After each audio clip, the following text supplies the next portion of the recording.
हिंदुस्तानेर बादशाह सुल्तान गरीबे नवाज खाजा मुईनुद्दीन अजमिरी संजाली रहमतुल्लाह अलैहिर के शेष करार प्लान 850 বছর ধরে চলে আসছে। 850 বছর ধরে গরিবে নওয়াজকে মিটাতে পারেনি। আলহামদুলিল্লাহ সবে কিয়ামত পর্যন্ত পারবে না। আমি আলোচনা করব, দুজন ভলেন্টিয়ার ভাইকে বলবো আপনারা একটু এইদিকে চলে আসেন তো, টক করে এদিকে চলে যান তো, যাওয়ার পরে এখানে দুজন দাঁড়িয়ে যান আর এই দিক দিয়ে যেতে দেবেন না, যা যাবেন পিছন দিয়ে যান। কেন মাহফিলে যখন কোরআন হাদিসের আলোচনা হবে এর একটা আদব আছে, এখানে উলামারা আছে, এখানে কোনো চরিত্রহীন দেহ ব্যবসায়ী নারীরা এসে কথা বলে না, এখানে আল্লাহর কোরআনের পক্ষে রাসূলের ওয়ারিসরা কথা বলে। জোরে বলুন সুবহানাল্লাহ। অতএব এই সমাজে অন্য কারো মুখ থেকে আল্লাহর কথা রাসূলের কথা শোনা আর উলামাদের মুখ থেকে শোনা দুটো এক নয়। কথা আমার কিছু বুঝছেন তো নাকি? হ্যাঁ, কেননা এই সমাজে কিছু ঘুষখোর, গাঁজাখোর, মাতালখোর, চরিত্রহীন, দুশ্চরিত্রের নারীও আছে যারা এই মুসলিম সমাজকে বোকা বানাবে বলে স্টেজে উঠে মিষ্টি মিষ্টি দুটো ইসলামের পক্ষে কথা বলে। আমরা মনে করি বাবা খুব ভালো কথা বলছে। মূলত সে বদমাইশ তার পজিশনকে ঠিক করার জন্য আল্লাহ রসুলের নাম নেয়, নবীর শানে গজল শোনায়, কিন্তু দুঃখের বিষয় কোন জায়গাতে আমার নবীর কথা বলতে হয় এটাও তো জানা দরকার।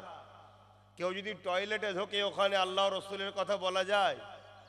কিন্তু আমরা মূর্খ মুসলমান এক শ্রেণীর হয়েছি, তারা মনে করি যে বাবা বাবা বাবা আমার রসুলের কথা বলছে, আমার আল্লাহ কথা বলছে।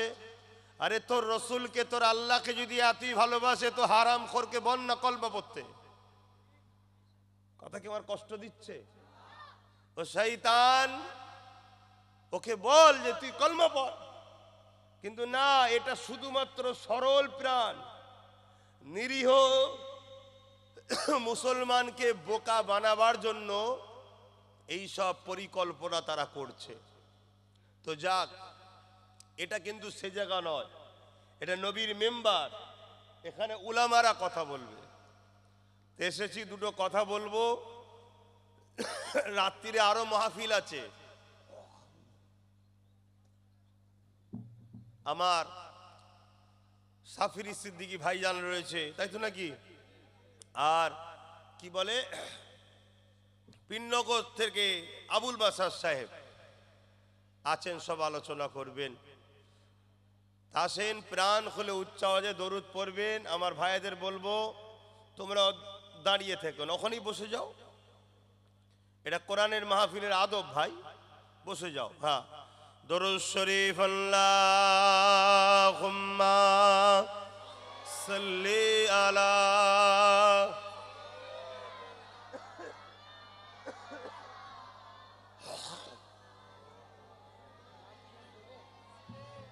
হ্যাঁ, গরম গরম। আমার একটু ঠান্ডা লেগে যে বুকে কফ বসে গেছে, কথা যখন বলছি হালকা হালকা উঠছে, কাশি হচ্ছে, একটু মানিয়ে জুনিয়ে নেবেন। আমি তো আপনাদেরই সন্তান, আপনাদেরই তো ভাই নাকি? হ্যাঁ, আর কোনো বেঈমান কাফের জালিম অত্যাচারীদের দালালি করতে আমি আসিনি ভাই, আমি এসেছি আমেনা লালের পক্ষে কথা বলতে। জোরে বলুন সুবহানাল্লাহ। আমি এসেছি আল্লাহ জিনার পক্ষে নিজে কথা বলেছেন, তিনার কথা শোনাতে এসেছি। জোরে বলুন সুবহানাল্লাহ। আমার আগে কে যেন মাইক ধরেছিলেন, বলছিলেন না এটা মেয়েরাজের মাস, রজবের মাস বলছিলেন তো? হ্যাঁ, আমি এই রজবের চাঁদ চলছে, আমার নবীর এই মেয়েরাজের গুটি কত কথা আপনাদের শোনাবো। কি শুনবেন না? আরে দুনিয়ায় কত লিডার এসেছে, কত লিডার আসছে, কত লিডার চলে গেছে, কত লিডার চলে যাবে, কিন্তু আমার আমেনা লালের কোনো জোড়া হয় না। জোরে বলুন সুবহানাল্লাহ।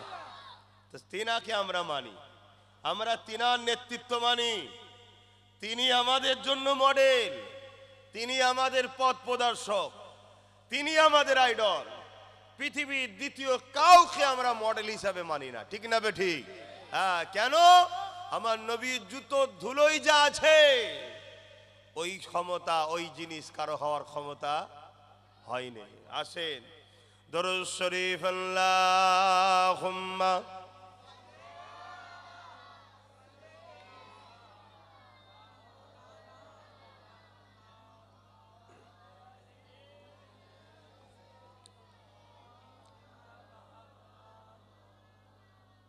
أعوذ بالله من الشيطان الرجيم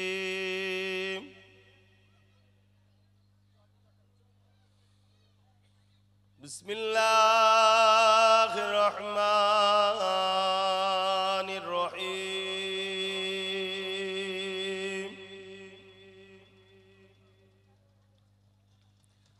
الحمد لله الحمد لله نحمده ونستعينه ونستغفره ونؤمن به ونتوكل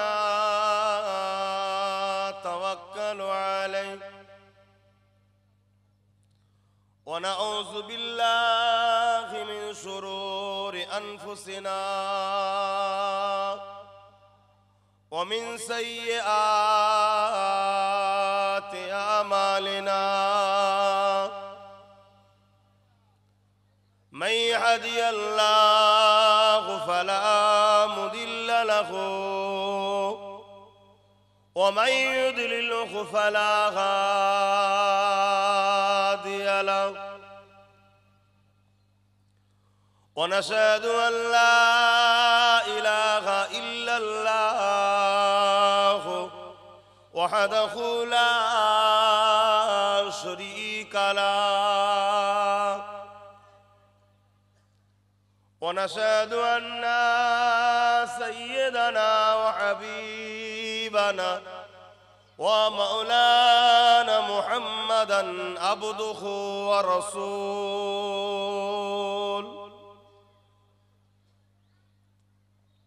أما بعد فيا أيها الحاضرون رحمكم الله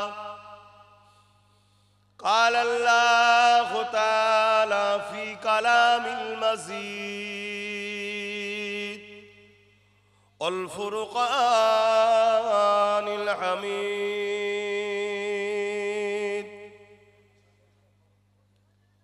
إن الله وملائكته يصلون على النبي يا أيها الذين آمنوا صلوا عليه وسلموا تسليما اللهم صل على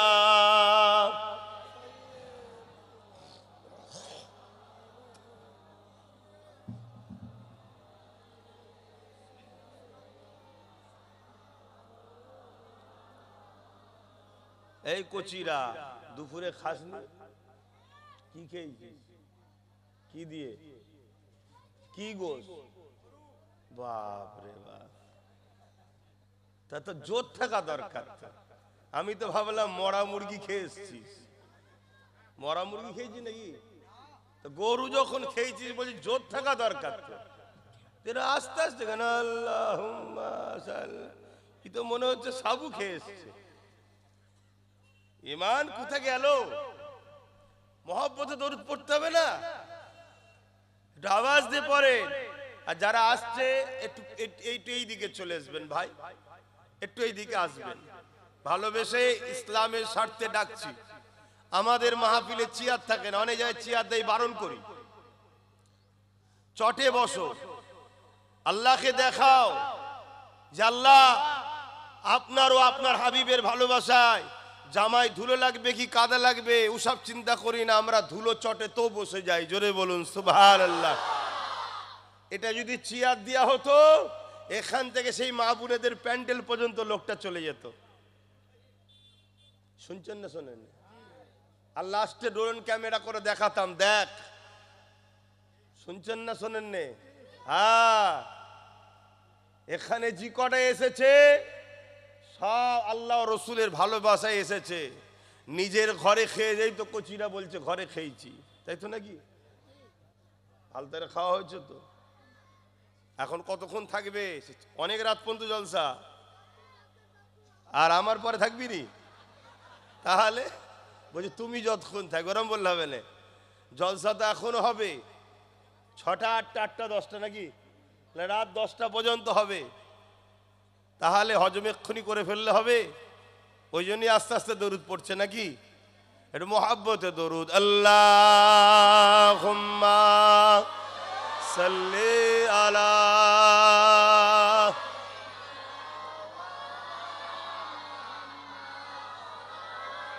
হ্যাঁ, মাশাআল্লাহ মাশাআল্লাহ। হ্যাঁ, একটু ইমানদারদের ধুলো টুলো পড়ে গেছে। অনেক দিনের তো আসা যাওয়া কম হয়, তবে এখন ঘন ঘন নিয়ে আসবি। ওই ওসিলায় যদি কিছু লোকের পেটে খাবার জোটে, ঘন ঘন নিয়ে আসবি। একটু ধুলোবালি পড়ে গেছে তাই ঠিক হচ্ছিল। একটু যেই ঘষে দিয়েছি, দেখছেন ইমানদারের আওয়াজ কি? ইমানদারের আওয়াজ দেখছেন না? মরা মুরগি খাওয়া হলে আওয়াজ বেরোবে না, যতই পিছন থেকে ধাক্কা দাও, বল বল বল, আওয়াজ বেরোবে না। আরে একবার শুধু বলেছি, দেখুন আওয়াজ। ভুল কথা বলছি নাকি? হাতে নাতে দেখুন না, কারণ এটা অন্তরের টান ভাই, এটা অন্তরের টান। আর এ টান মোহাম্মদ রসুল আমাদের সঙ্গে করে দিয়েছে। জোরে বলুন সুবহানাল্লাহ, আরো জোরে বলুন সুবহানাল্লাহ। নারী দিবে, নারী দিবে। আলহামদুলিল্লাহ। দরুদ শরীফ। আল্লাহুম্মা সাল্লি আলা।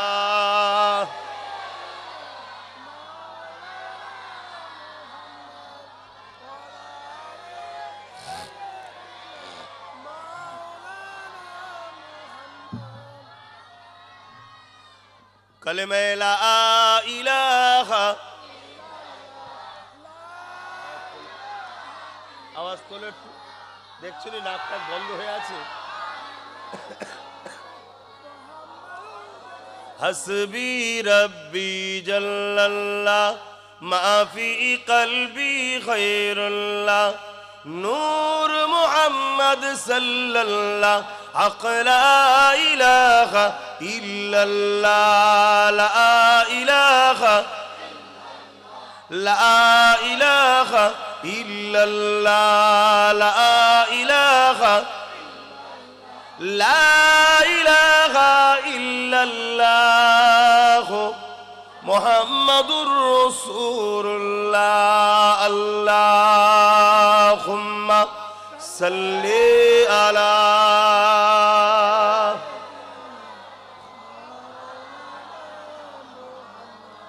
ওয়ালা আলি।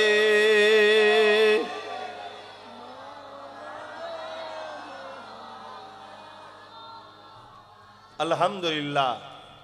সময়ের দিকে খেয়াল করে লম্বা চওড়া ভূমিকা নয়, একেবারে ডাইরেক্ট পয়েন্টে চলে পৌঁছাচ্ছি।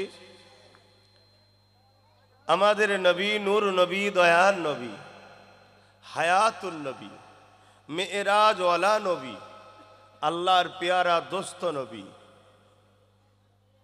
নবী পাক সাল্লাল্লাহু আলাইহি সাল্লামে কে আল্লাহ অনেক মুজিজা দিয়েছিলেন। মুজিজা বোঝেন তো? যেটা সামনেওয়ালা মানুষকে আজিজ করে, যে ওয়াকিয়া, যে ঘটনা দেখে সামনেওয়ালা ব্যক্তিরা আজিজ হয়, অ্যাকসেপ্ট করে। আমার নবী পাককে আল্লাহ অনেক মুজিজা দিয়েছেন। তার মধ্যে থেকে সব থেকে বড় মুজিজা হলো 30 পারা কোরআন শরীফ। জোরে বলুন সুবহানাল্লাহ। এই 30 পারা কোরআনকে মিটাবার জন্য, ভুল বার করার জন্য ষড়যন্ত্র পৃথিবীতে 1500 বছর কম বেশি ধরে চলে আসছে। এই 1500 বছর ধরে কত কোটি লক্ষ মিলিয়ন বিলিয়ন ডলার টাকা খরচ করা হয়েছে আল্লাহ আলাম, আর যারা করেছে তারা জানে। কিন্তু কোরআনকে মিটাতে এখনো একটা জের মিটাতে পেরেছে, পেশ জবর নুক্তা। এটা হলো আমার নবীর সব থেকে বড় মোজেজা। জোরে বলুন সুবহানাল্লাহ। দুনিয়া কি চাইছে ওটা বড় কথা নয়, ফাইসাল্লাহ আসমানে হয়। আমার আল্লাহ কখনো তার পেয়ারাদের ঘরে ছেড়ে দেয় না, হয়তো একটু পরীক্ষা নেয়, ছেড়ে কিন্তু দেয় না। টাইম লাগতে পারে, বিজয় কিন্তু আল্লাহর পেয়ারাদেরই হয়। জোরে বলুন সুবহানাল্লাহ।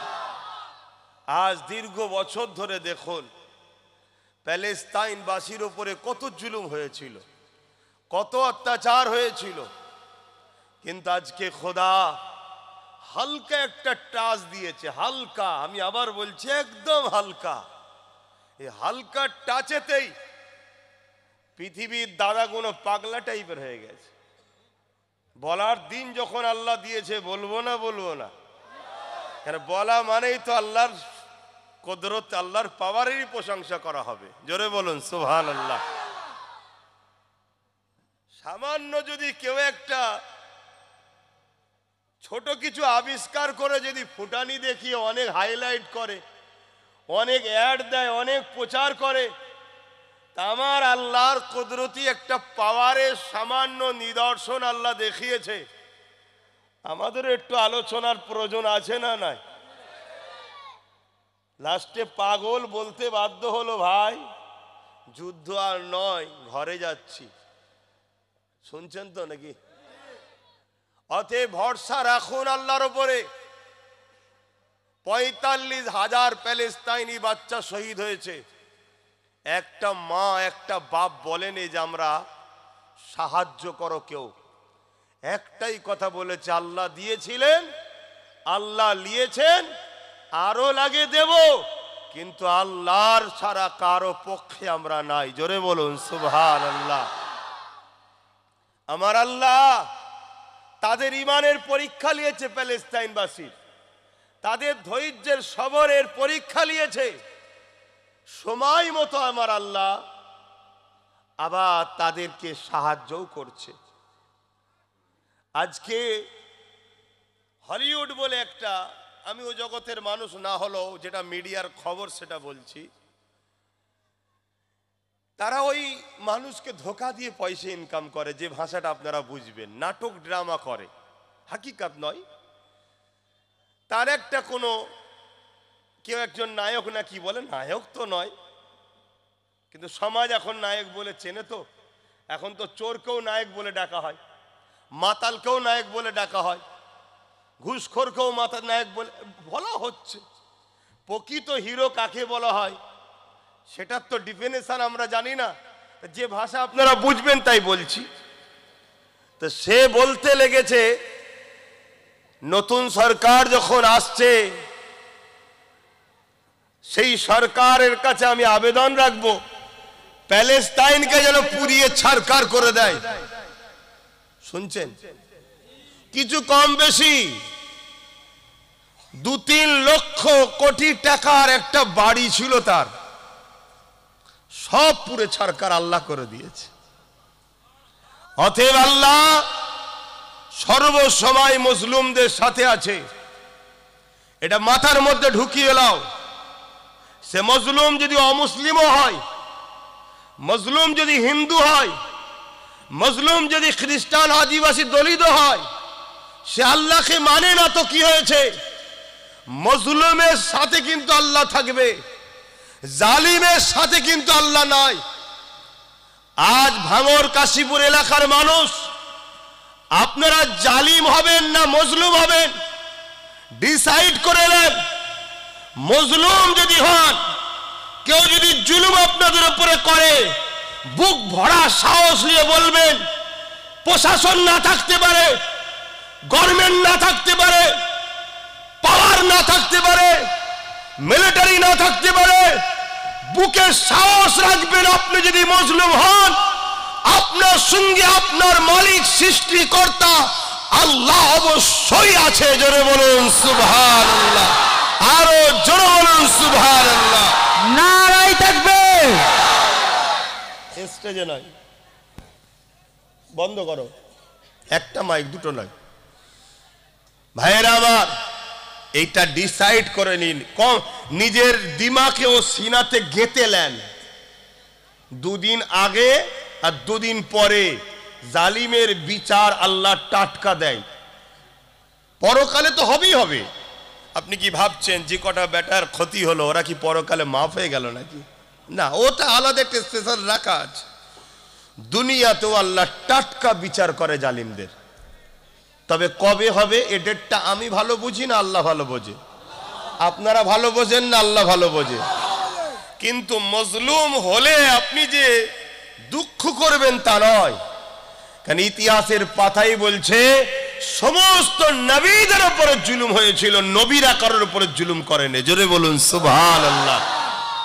ইতিহাসের পাতা বলছে আমাদের সুলতান গরিবে নওয়াজ আতায়ে রসুল খাজায়ে খাজেগান হাসানি ওল হুসাইনি মঈনুদ্দিন আজমিরি, জিনার নাম হযরতে হাসান চিশতি রহমাতুল্লাহ আলাইহি, তিনার উপরে কম জুলুম হয়েছিল। কিন্তু আমার গরিবে নওয়াজ জালিম ছিলেন না, তিনার উপরে জুলুম হয়েছিল, অর্থাৎ মজলুম তিনি ছিলেন। কিন্তু বিজয় আমার আল্লাহ গরিবে নওয়াজকেই দিয়েছে। জোরে বলুন সুবহানাল্লাহ। যে বিজয়ের ডাঙ্কা আজও বাজছে, আজও বাজছে। এই রিসেন্ট শুনলাম কোন একজন গরিবে নওয়াজের মাজারে নাকি কেস নাকি একটা করেছে, আমি জানি না। কিন্তু এটাও শুনলাম 2025 জানুয়ারি পড়তে না পড়তে আমার দেশের প্রাইম মিনিস্টার, বুঝছেন তো নাকি? কেন ওনার নাম এই মজলিসে লিলে যদি মজলিস ব্যান্ড হয়ে যায়, ব্যান্ড হয়ে যাবে নাকি? নরেন্দ্র দামোদর মোদী, তিনি নাকি আবার গরিবে নওয়াজের দরবারে চাদর পেটিয়েছে।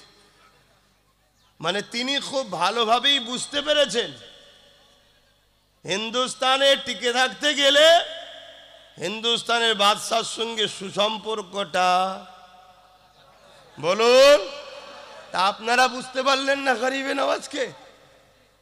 অনেকে বলছে পাঠিয়ে দেবে, তাড়িয়ে দেবে, তুলে দেবে, এই করে দেবে। আরে কিচ্ছু হবে না, এ সব ভয় দেখিয়ে যে যার কোলে সব রুটি সাজছে।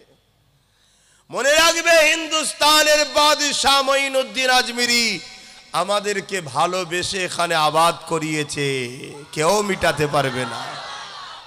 তো যাক, আমি ফিরে যাচ্ছি ওই দিকে। তাহলে আমার আল্লাহ সর্বসময় কার পক্ষে? বলুন, মজলুমের পক্ষে, অসহায়ের পক্ষে। আপনি যে কোনো ধর্মের হন, যদি আপনি জুলুম করেন আপনার পক্ষে আল্লাহ থাকবে না, সে মুসলিম দাবিদার হলো। কেন? আল্লাহ জালিমকে পছন্দ করেন না। এটা মাথায় ঢুকেছে তো? কিন্তু আজকের বিষয় আমার নবীর মেরাজ নিয়ে একটু করব। আমি জানি পরিস্থিতি যা চলছে এর উপরে আলোচনা করা দরকার, কিন্তু আল্লাহ চাইলে আরো তো আশা হবে নাকি? হবে তো নাকি? কিন্তু মনে রাখবেন, ইসলাম যুগে যুগে যত নবীরা এসেছে সমস্ত নবীদের উপরে দুই শ্রেণীর মানুষ সব থেকে বেশি পিছনে লেগেছিল। এটা একটু শুনে রাখবেন না? কয় শ্রেণী? দুই শ্রেণী। নাম্বার 1 হলো জালিম শাসক। কারা? জালিম শাসক। ইসলামের ইতিহাস বলছি আপনাদেরকে, ইসলামের ইতিহাস বলছি। হয়তো কেউ আপনার মাথায় ঢুকাতে পারে যে ধর্মীয় জলসায় রাজনীতির কথা হচ্ছে কেন, কালকে বলবে ধর্মীয় জলসায় সুদের কথা হচ্ছে কেন, কালকে বলবে ধর্মীয় জলসায় মদের কথা হবে কেন, ধর্মীয় জলসাতে ঘুষের কথা হবে কেন। আমার কথা কি আশ্চর্য লাগছে? এই পাশে একটা প্রতিবেশী দেশ আছে বাংলাদেশ। মূলত বাংলাদেশ হলো আমাদেরই, অর্থাৎ ভারতেরই একটা টুকরো।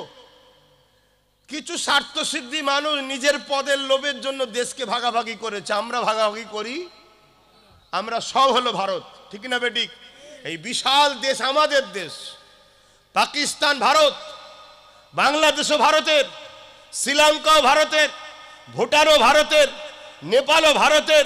এই বিরাট হলো আমাদের হিন্দুস্তান, গরিবের নওয়াজের ভারত। জোরে বলুন সুবহানাল্লাহ। এই প্রতিবেশী দেশে আপনারা খেয়াল করেছেন কি জানি না, এক ওলামা ওয়াজ করতে গিয়ে সুদের আলোচনা করছিলেন। ওখানকার এই কিছু লোক থাকে না, মানে ওই হাঁড়ির থেকে চিনি গরম না, এটা কি কথা আছে, নিয়ে তার চামচাগিরি করে বেড়ায়। সেই উঠে পড়েছে, উঠে বলছে আপনি অন্য আলোচনা করেন, সুদলে আলোচনা করবেন না। তেমন বেটা নিজেই সুদ করে হয়তো, কিন্তু আমি বুঝাচ্ছি এটাই, আমার ইসলামের কথা হবে না হবে না, কিন্তু ক্ষমতাশালীরা, প্রভাবশালীরা তারা তো চাইছে ইসলামের বাতিকে নিভিয়ে দেবো। তাই আগামী দিন বলবে সুদের আলোচনা হবে না, ঘুষের আলোচনা হবে না, মদের আলোচনা হবে না। কেন? মদের অর্থে তো সমাজ চলছে এখন, মদের অর্থে সমাজের ব্যবস্থা চলছে। তাহলে মদ যদি ইসলামে হারাম বারবার বলা হয়, মুসলিম যুবক ছেলে মদ থেকে দূরে থাকবে, এটা কি মদ ব্যবসায়ীরা চায়? তারা তো চাইবে যত মদ খোর বাড়বে আমাদের ব্যবসা ভালো হবে। তারা তো সরকারকে বলবে মাতাল বাড়াও, তবে তো ডোনেট বেশি করে করব। মাতাল যদি কমে যায়, ইনকাম কম হবে, ডোনেট করব কি করে? অতএব মদের বিরুদ্ধে যে যে হুজুর ওয়াজ করবে, যে যে মুফতি মাওলানা ওয়াজ করবে, ওই মুফতি মাওলানার মদের বিরুদ্ধে ওয়াজ করতে দিওয়া, এটা চাইবে না চাইবে না? চাইবে। কিন্তু তাই আমি আপনাদেরকে বুঝাচ্ছি, ইসলামের কথা হবে, এতে আপনি কি রং চালাবেন ওটা আপনার ব্যক্তিগত ব্যাপার। কিন্তু ইসলামের বিরুদ্ধে যেই করবে, যদি মুসলিম সেজে করে, তাকে আমরা মুনাফেক বলি ইসলামের ভাষায়, তাই তো নাকি? তাহলে প্রথম কথা কি বললাম, ইসলামের দুই শ্রেণীর দুশ্মন সব থেকে বড় ছিল। খুব ভালো করে শোনেন, ইতিহাস বলছি। এই মেম্বারের সামনে নিচতেও হয়তো অনেক ওলামা ভাইরা বসে আছেন, ভুল বললে একটু ধরিয়ে দেবেন, কোনো অসুবিধে নেই, ইসলামের স্বার্থে ধরাবেন তো মানতে আমার অসুবিধে কি আছে। মেম্বারও অনেক ওলামারা রয়েছে। ইসলামের সব থেকে চরম দুশ্মন ছিল দুই শ্রেণী। একটা হলো জালিম শাসক, শাসক শুধু নয়, কোন শাসক? জালিম, অত্যাচারী, স্বৈরাচারী, বদমাইশ, চরিত্রহীন, লুটেরা, এই ধরনের যারা শাসক, যুগে যুগে তারা ইসলামের বিরোধী করেছে। কারণ ইসলাম এই সকল শাসকের বিরুদ্ধে যুদ্ধ করাকে ফরজ করেছে। জোরে বলুন সুবহানাল্লাহ। আরো জোরে বলবেন না? অর্থাৎ এদের বিরুদ্ধে যুদ্ধ করতেই হবে, কোনো কথা নয়। তুমি যেখানেই থাকো, এদের বিরুদ্ধে যুদ্ধ, কথা বলেন, করতেই হবে। তাই জালিম শাসকরা চায় ইসলামের বাতিটাকে মানুষের কাছে পৌঁছাবো না। ইসলাম যদি মানুষ পেয়ে যায়, জালিম শাসকের বিরুদ্ধে যুদ্ধ করতে হবে, ফরজ, ইসলামের হুকুম। এটা যদি মানুষ জেনে যায়, তাহলে মানুষ জালিম শাসকের বিরুদ্ধে লড়াই করবে না করবে না? জোরে বলুন। তাহলে শাসকের ভয় থাকবে না থাকবে না? তাহলে এই এক শ্রেণীর দুশ্মন। দ্বিতীয় শ্রেণীর দুশ্মন হলো যারা ধর্মের নামে ভণ্ডমি করে। খুব ভালো করে শুনবেন, ধর্মের নামে ভণ্ডমির দোকান খুলেছে। ওই ভণ্ডমির দোকানের খদ্দের যাতে ইসলামের দিকে চলে না যায়, তাই তারা বারবার ইসলামের বিরোধী করেছে নিজের দোকানের খদ্দেরকে টিকিয়ে রাখার জন্য। মাথায় ঢুকেছে? এইটা কিন্তু মাথার মধ্যে রেখে দেবেন, থাকবে তো মাথায়। তাহলে ইসলামের দুই ধরনের দুশ্মন, এক হলো জালিম অত্যাচারী স্বৈরাচারী শাসক, আর এক হলো ধর্মের নামে যারা ভণ্ডমির দোকান